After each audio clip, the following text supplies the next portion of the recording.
Vous êtes à la source de l'actualité. À toutes et à tous, bonsoir. Bienvenue, les grandes articulations. La Guinée célèbre ce mardi sa journée nationale. C'est à l'occasion de l'Expo universelle. L'événement se déroule à Osaka, au Japon, face au monde entier. Le futur de la Guinée, à travers Simandou, est présenté. Le chef de gouvernement est sur place. Afurikaria, retraite stratégique du Fonds de développement social et de l'indigence. Elle porte sur une série de formations, objectifs, outillés sur l'identification des partenaires techniques et financiers pour le soutien de cette entité humanitaire de l'État.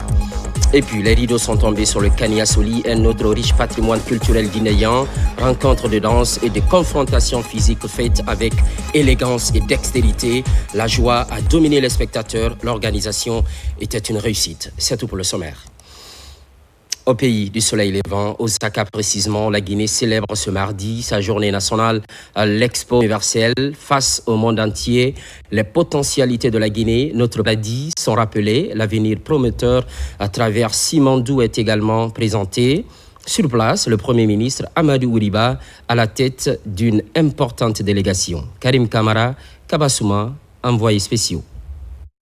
Depuis 2 mois à Osaka, la fièvre suscitée par l'Expo universelle 2025 est loin de retomber. En ce mardi 10 juin, les drapeaux guinéens et japonais flottent sur les activités de l'exposition.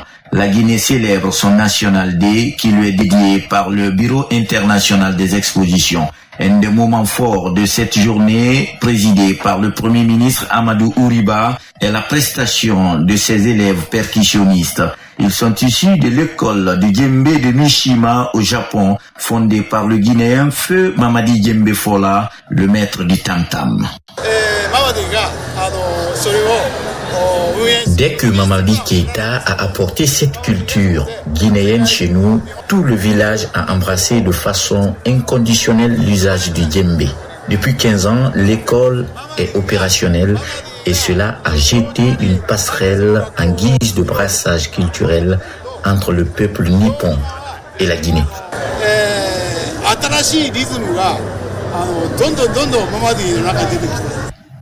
La journée est aussi riche en couleurs grâce à la prestation d'autres artistes venus de la Guinée comme la troupe Nimbaya et le couple de musiciens Soulbanks et Manamba. À travers la célébration de la journée de la Guinée, le gouvernement japonais réitère sa volonté de raffermir davantage l'axe de coopération entre les deux pays. Depuis l'indépendance de la Guinée en 1958, les relations entre les deux pays demeurent amicales de longue date. Le Japon continuera à coopérer dans le domaine de l'éducation, de la santé, de la sécurité alimentaire, ainsi que du développement des infrastructures. Pour le Premier ministre guinéen, cette journée est le symbole d'un engagement sur l'amélioration de la qualité de vie de la population guinéenne. Cette dynamique portée par la vision du président de la République nous permet de bâtir une Guinée moderne, inclusive et prospère. Pour concrétiser cette ambition, le programme Simandou 2040, véritable cadre stratégique, permet à notre pays d'accélérer sa transformation économique et sociale. Ce programme articule harmonieusement la promotion de l'agriculture et du commerce, l'éducation et la culture, le développement des infrastructures et des technologies, la dynamisation du secteur économique et financier, ainsi que le renforcement de la santé et du bien-être de nos populations. C'est à travers cette vision intégrée et transversale que nous voulons créer un environnement attractif pour les investisseurs, moderniser nos infrastructures et développer nos chaînes de valeur, renforcer les compétences de notre jeunesse et garantir à chacun des services sociaux de qualité. Je tiens à exprimer ma profonde reconnaissance au gouvernement japonais pour son soutien constant au développement socio-économique de la Guinée. À toutes les entreprises japonaises présentes ici aujourd'hui, je lance un appel sincère. La Guinée est prête à vous accueillir dans un esprit de partenariat gagnant-gagnant pour investir et participer activement à la réalisation de notre vision commune. Le Premier ministre Amadou Ouriba n'a pas manqué d'inviter la Guinée et le Japon à un engagement collectif afin de bâtir la société du futur, mais la vie de demain et à sauver des vies en donnant à chacun l'opportunité de s'épanouir et de prospérer. C'est le chiffre du jour, 128 millions de dollars. C'est le rêve caressé par la Guinée dans le cadre du projet Kunki. Depuis la France, un accord est officiellement scellé avec la Banque mondiale et l'Agence française de développement. Le montant, une fois obtenu, sera injecté dans la protection des écosystèmes marins et la modernisation de la pêche et l'aquaculture. Kadiatou Souleymane Keïta, Mohamed Souma. La conférence des Nations Unies sur l'océan, la délégation guinéenne conduite par les ministres de la Pêche et des Finances se place en première ligne et pose des actes forts à travers la signature d'un contrat de taille avec la Banque mondiale et l'Agence française de développement.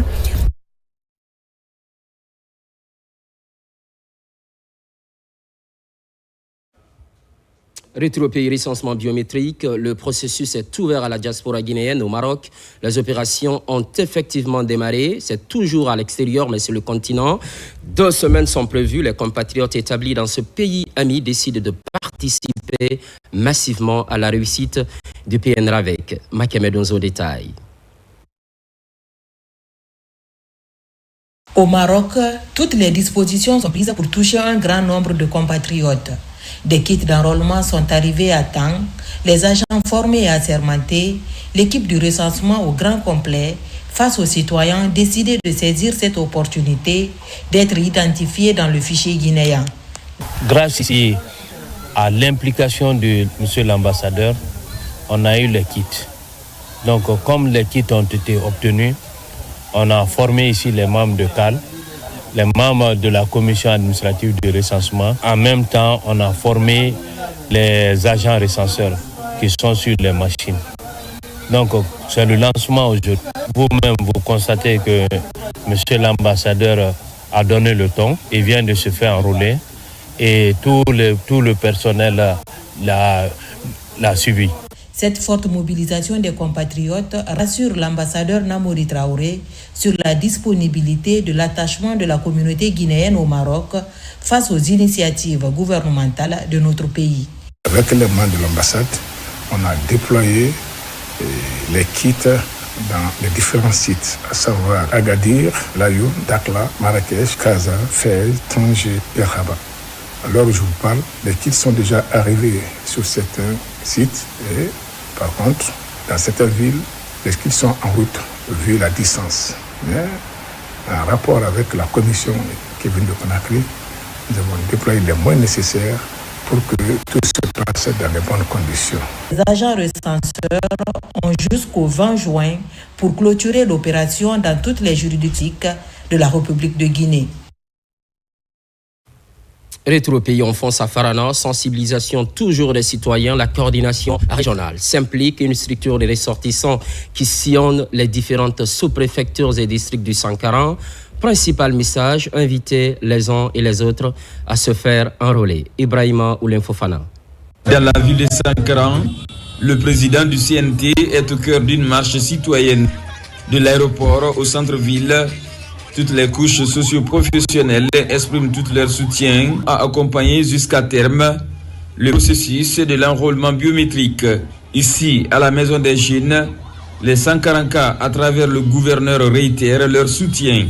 Nous voulons vous rassurer de la volonté ferme de la population de Farana et de nos ressortissants d'adhérer pleinement à la cohésion, à la solidarité dans notre région. Notre terroir est déterminé à suivre la voie tracée par le président de la République, le général Mamadi Doumbouya. À travers le programme PNRAVEC, nous obtiendrons des résultats sans précédent au bénéfice de tous. Le Dr Dansa Kourouma n'a pas manqué d'inviter ses frères et sœurs restés soudés derrière le général Mamadi Doumbouya d'adhérer à l'idée de la nouvelle constitution, mais surtout de s'enrôler.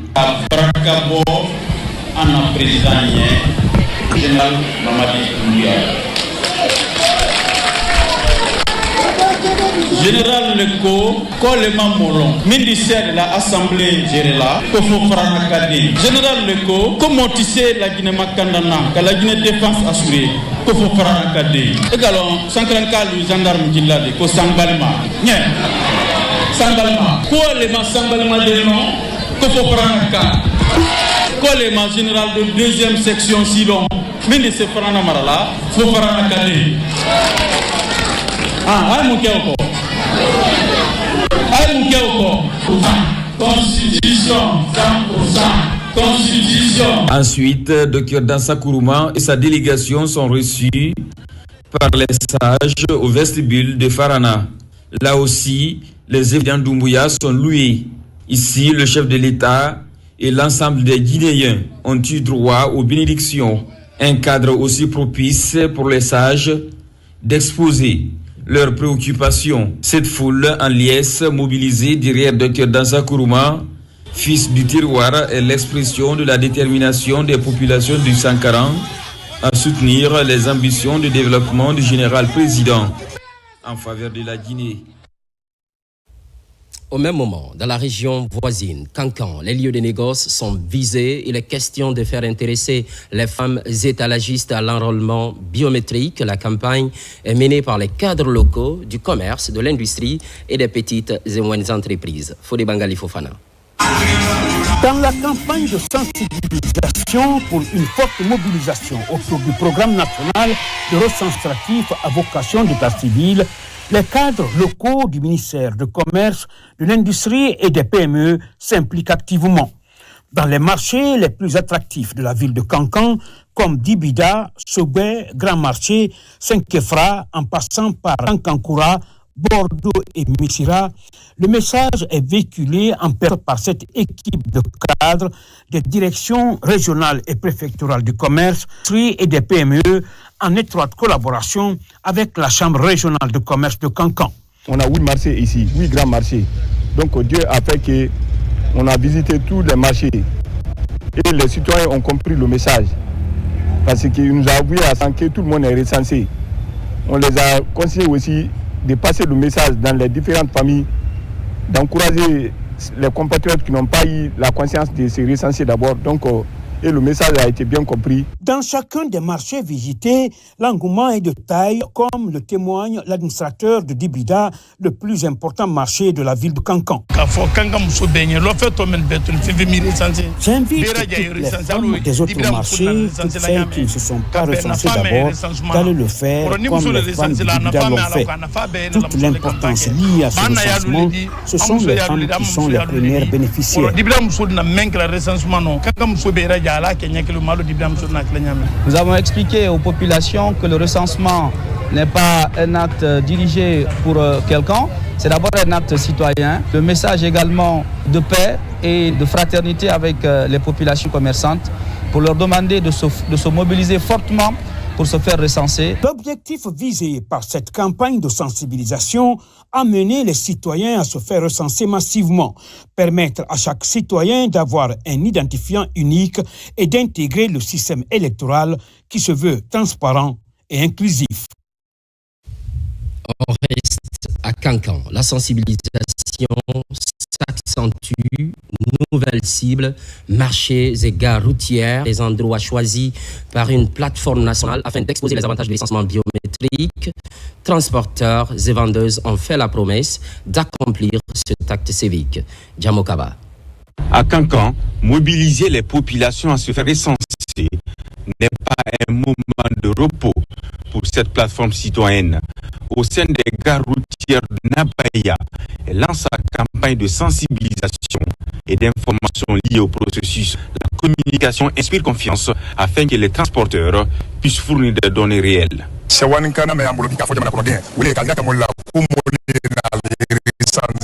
Les transporteurs sont contents d'avoir reçu cette campagne. D'ici la fin des opérations, notre corporation va faire 100%. Les jeunes citoyens actifs, politiques, nous avons décidé de venir dans cette ville sainte, accompagner les autorités en procédant aux sensibilisations et aux informations des différentes couches qui sont les chauffeurs, nos moments dans les marchés, qui ont moins de temps de vraiment venir sans le relais. Autre ciblé des marchés pour toucher la conscience collective. À Dibida, par exemple, la couche féminine affiche sa détermination pour jouer pleinement sa partition. Les femmes acceptent ce recensement, profitable à tous les Guinéens. Au nom des vendeuses de Dibida, le résultat sera satisfaisant. Sur le terrain, je vois que le constat est vraiment encourageant parce que partout où on est passé, 90% des gens se disent recensés et nous on profite pour encourager de plus les gens à aller se faire recenser. Cet autre pilier de la refondation de l'État va permettre au pays de collecter les données indispensables pour la planification et le suivi et évaluation des politiques, programmes et projets publics de développement. Surtout Nabaya, la campagne se poursuit pour accroître la participation des citoyens. À Mamou, dans la ville Carrefour, l'Institut supérieur des technologies est mis à contribution. Plusieurs étudiants et enseignants se sont fait enrôler. Le dispositif technique a été fourni par la délégation spéciale. Les invités se multiplient à l'interne pour le succès du PNRAVEC. Mamadou Paté-Baldé, correspondance. Les institutions d'enseignement supérieur du pays s'impliquent activement dans la réussite des opérations de recensement biométrique. À l'Institut supérieur de technologie de Mamou, la cellule interne au plus multiplie les efforts pour informer et sensibiliser les étudiants et les enseignants-chercheurs sur l'importance du recensement administratif à vocation d'état civil. Les étudiants doivent se faire recenser et nous aider avec les différentes familles pour se faire recenser aussi. Il faut qu'ils connaissent c'est quoi l'importance de ce document et ce document a quel impact dans la vie sociale, professionnelle de ce pays. Pour faciliter la réussite des opérations, la délégation spéciale de Mamou a mis à disposition des kits d'enrôlement devant aider les étudiants et les citoyens à se faire recenser. J'ai pu retenir qu'en se faisant recenser, à fonction des cartes, on peut se déplacer partout. À mes collègues de se recenser puisque ça nous aide et ça nous facilite aussi à se déplacer partout où on veut. Il est important que nous ne rations pas cette opération afin de pouvoir doter à notre pays un fichier propre et un fichier qui permet en réalité de donner des pièces d'identité et l'ensemble des documents administratifs à nos jeunes. Si on commence par les enfants de 10 ans, ça suppose que l'opération est tellement importante qu'elle ne va pas se faire tous les jours. Donc il est important que les uns et les autres puissent aller se faire recenser. Cette initiative du chef de l'État, le général d'armée Mamadi Doumbouya, pilotée par le ministère de l'administration du territoire et de la décentralisation à travers le PNRAVEC, permet à l'État de disposer d'un outil de gouvernance moderne dont le rôle est de faciliter la sécurisation des données et de garantir l'accès équitable aux droits civiques et sociaux pour l'ensemble des Guinéens. Consultation médicale gratuite, reboisement et sensibilisation sur le PNRAVEC, un cocktail d'activités réalisé suite à la Tabaski d'Ankenkula. C'est le nom de l'initiative, ça se passe à la baie avec l'offensive des organisations locales. Sarafedine Diallo, Abdoulaye Diallo. Kulato Kosiri, village agro-pastoral et religieux fondé depuis plusieurs siècles. Aujourd'hui, grâce à l'unité d'action des fils et filles ressortissants et résidents de cette localité, des infrastructures sociales de base sont visibles à l'image de cette adduction d'eau, cette école et ce poste de santé. Nous avons fait des bénédictions et nous allons faire des bénédictions pour eux, parce que les vieux, c'est ce qu'ils peuvent faire. Et qu'à chaque fois qu'ils viendront, et encore leur prodiguer des conseils pour que la relève soit assurée au niveau de notre localité, tant à Kulato Kosere que dans la commune rurale de Diari.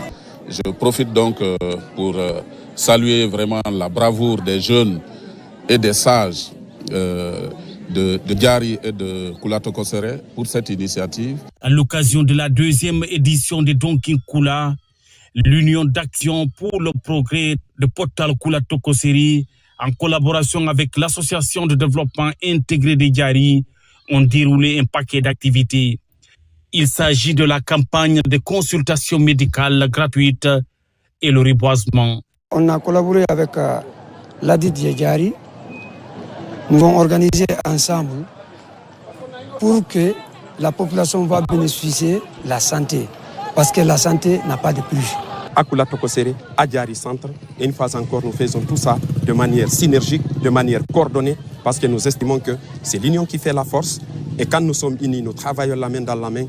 C'est ce qui va nous permettre de développer notre sous-préfecture. Au terme de cette autre édition d'Onkinkula, des prières et bénédictions ont été dites pour la réussite de toutes les bonnes intentions en faveur de Koulatokoseri, la réussite de la campagne d'enrôlement biométrique des populations engagée par le gouvernement, un défi que cette ONG se fixe.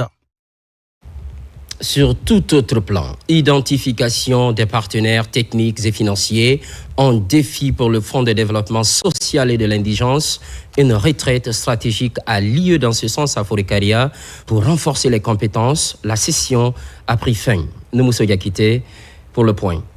Lancée il y a quelques jours, la retraite stratégique du Fonds de développement social et de l'indigence prend fin à Forêt-Karia.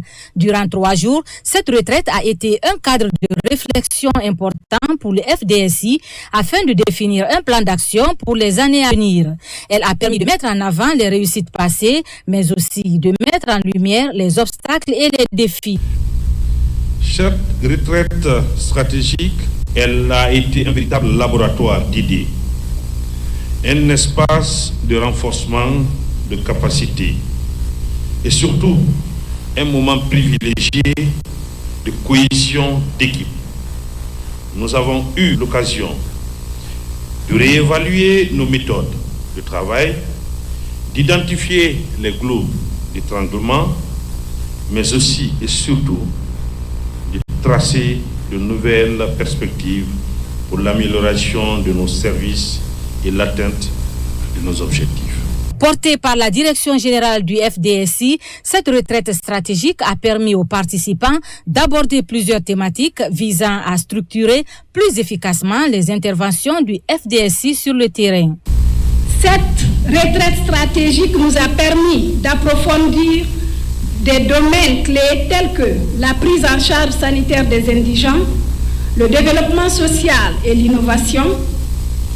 Nous repartons de cette retraite avec une motivation renouvelée et un sens accru des responsabilités, qui nous donne une feuille de route précise pour les 3 prochaines années. Votre retraite qui se tient à ce moment crucial en est une parfaite démonstration. C'est un avantage comparatif à envier. La direction du Fonds de développement social et de l'indigence a organisé cette rencontre scientifique dans le but de se conformer à la vision sociale du président de la République, le général Mamadi Doumbouya. Une vision qui met l'inclusion des personnes vulnérables au centre des politiques publiques.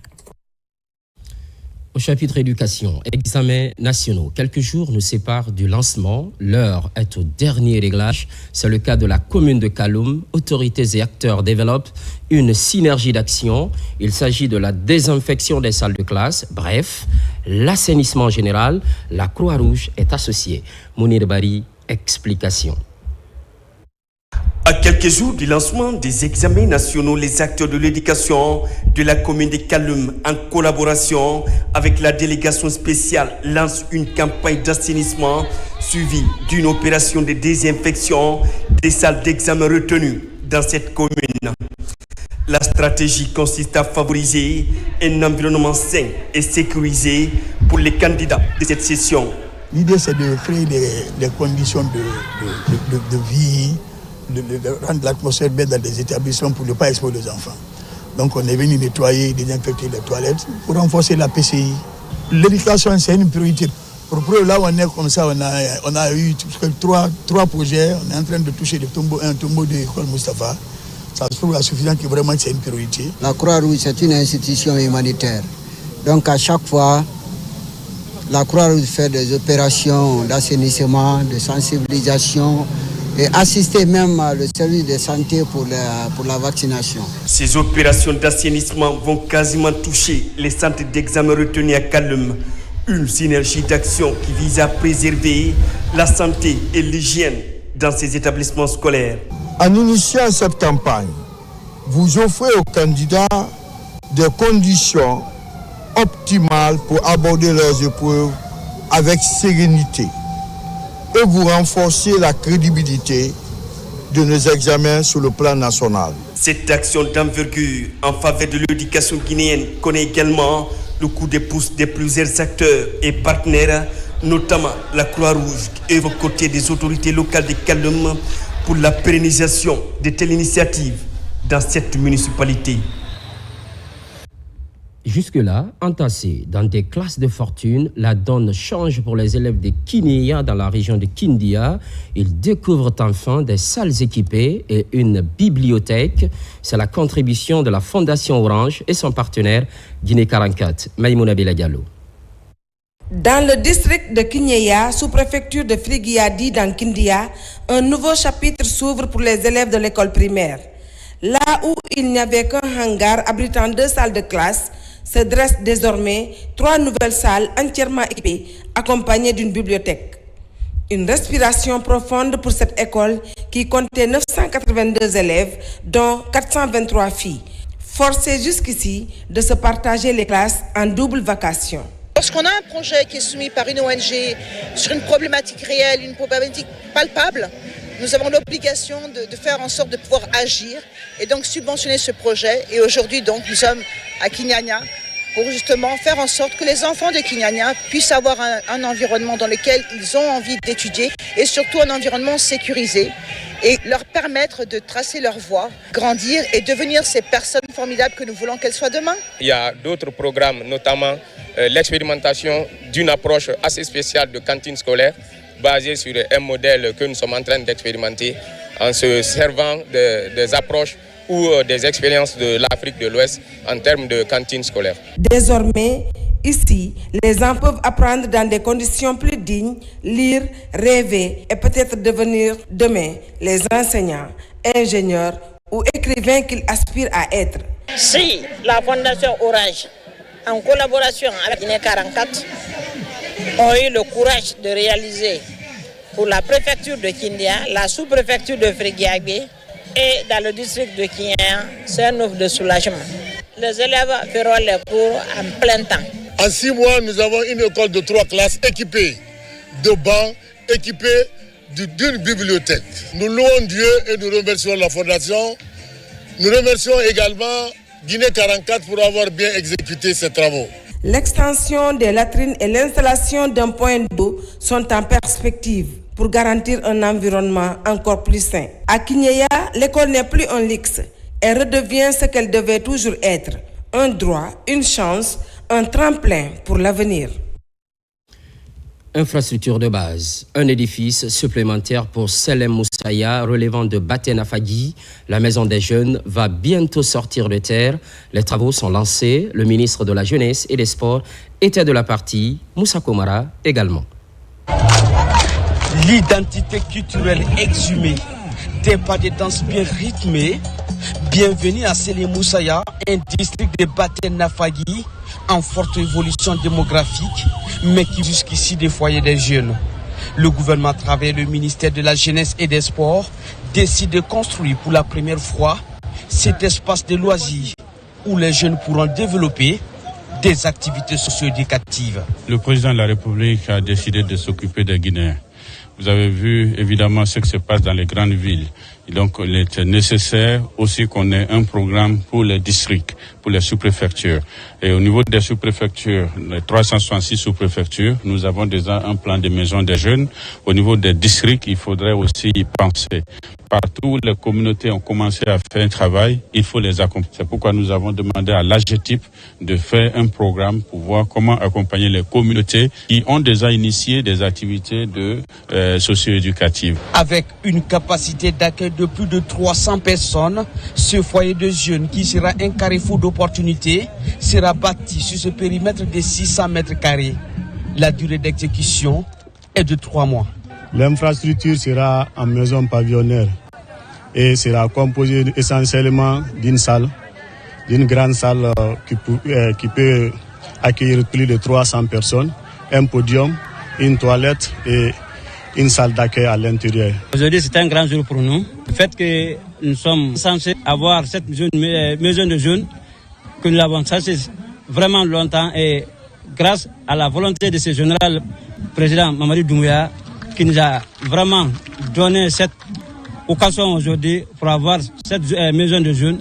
Entièrement financé par l'Agence guinéenne d'exécution des travaux d'intérêt public, AGETIP, ce foyer de jeunes va répondre à toutes les commodités. Le projet va s'étendre à d'autres districts et communes rurales pour occuper seulement la jeunesse. En ce temps, le bilan des 4 derniers mois, c'est l'ambition que se fixe la jeune Chambre internationale Guinée. Avec les structures locales, bien sûr, il est question de tirer les leçons durant cette période, mais réfléchir également sur d'autres actions pour mieux servir la communauté. Moussa Bangoura. International, la Guinée tient son conseil national. Ici, à Forêt-Caria, membres et organisations locales de la JCI prennent part à ce rendez-vous stratégique.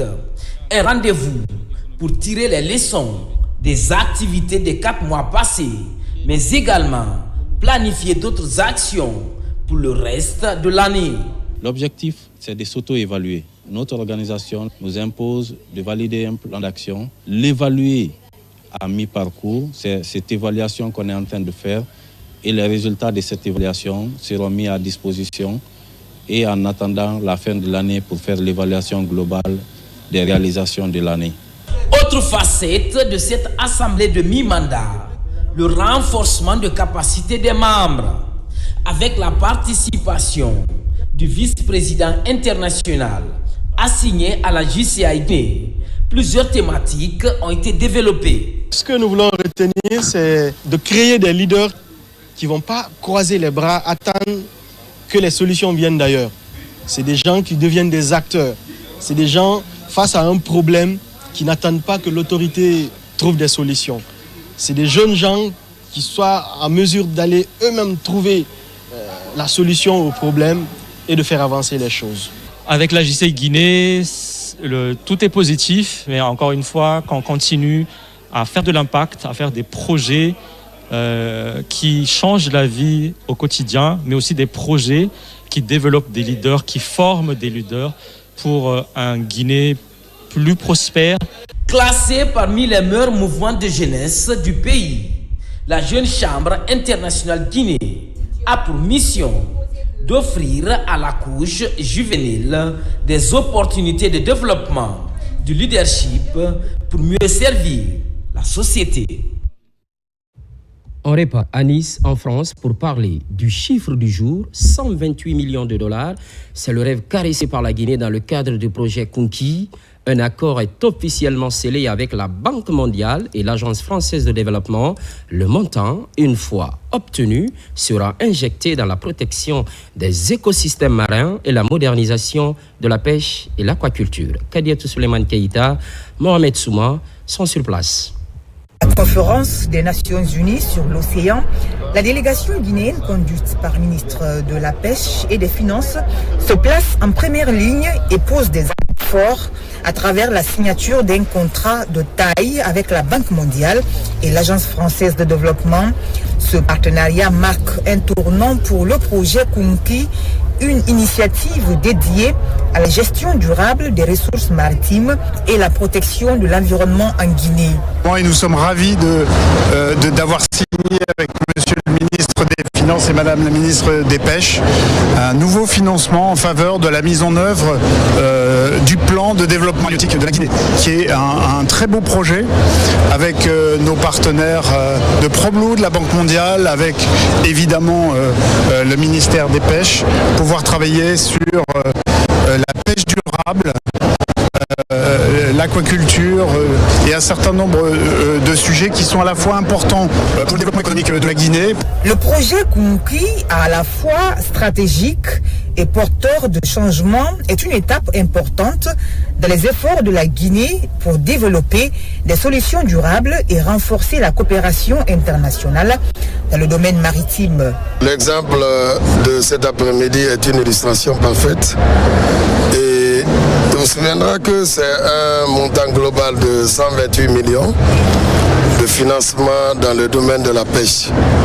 Avec en joint venture la Banque mondiale pour 100 millions et avec un taux de concessionnalité, l'AFD pour 23 millions et un troisième partenaire qui nous donnera donc les 5 millions, le CDD. Donc, l'expérience la plus importante, c'est que ça vient à un moment où la Guinée est dans sa dynamique de transformation et de refondation, et donc il nécessite des mobilisations dans des domaines précis de développement.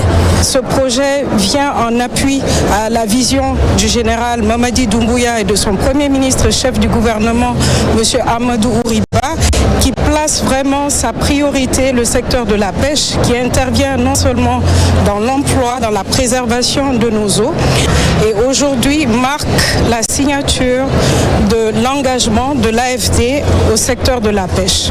Par cette signature historique, la Guinée affirme son engagement en faveur de la protection durable de ses ressources maritimes avec le soutien de la Banque mondiale et de l'Agence française de développement.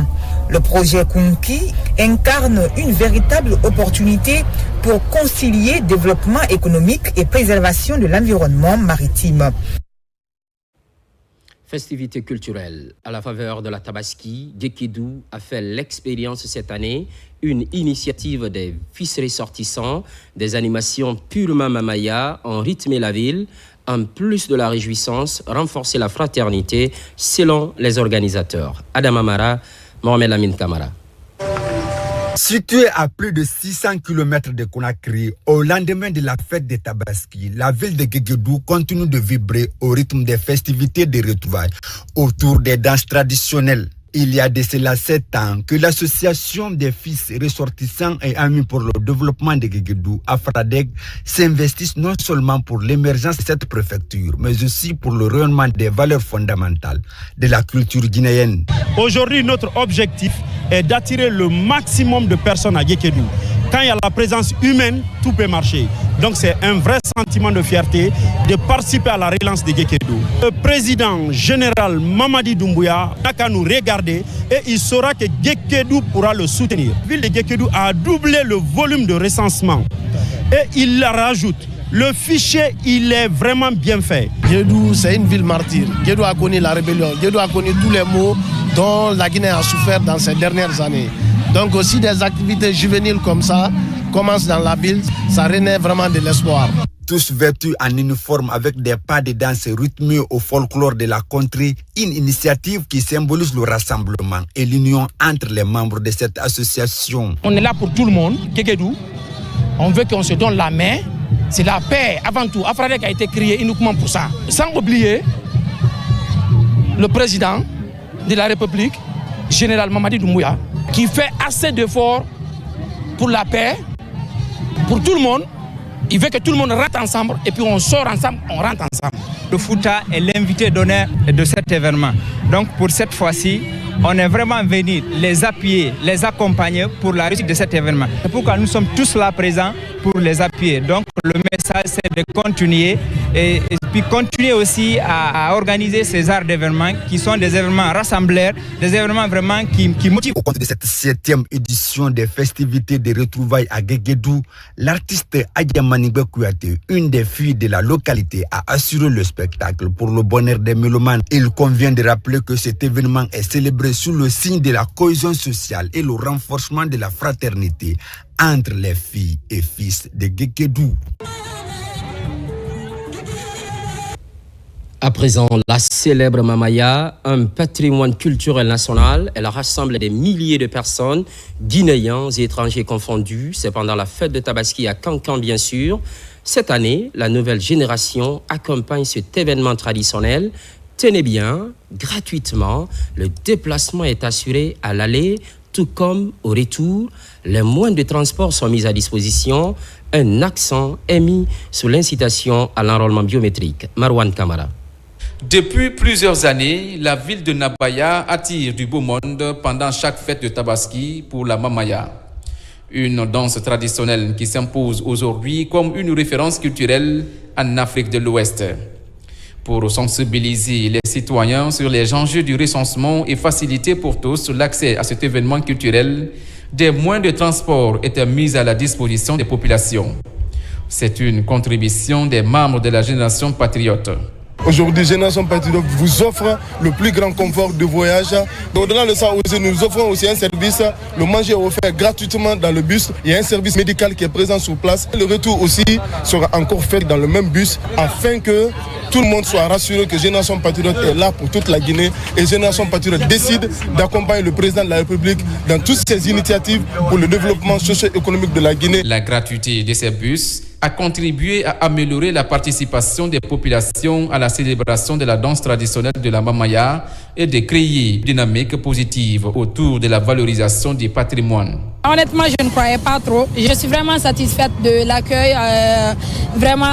la prise en charge d'un voyage gratuit aller-retour. Tout est confortable. Je suis vraiment content d'avoir cette opportunité pour aller fêter à Kankan. Vraiment, je vous remercie. Longue vie à vous et longue vie au président de la République, Mamadi Doumbouya.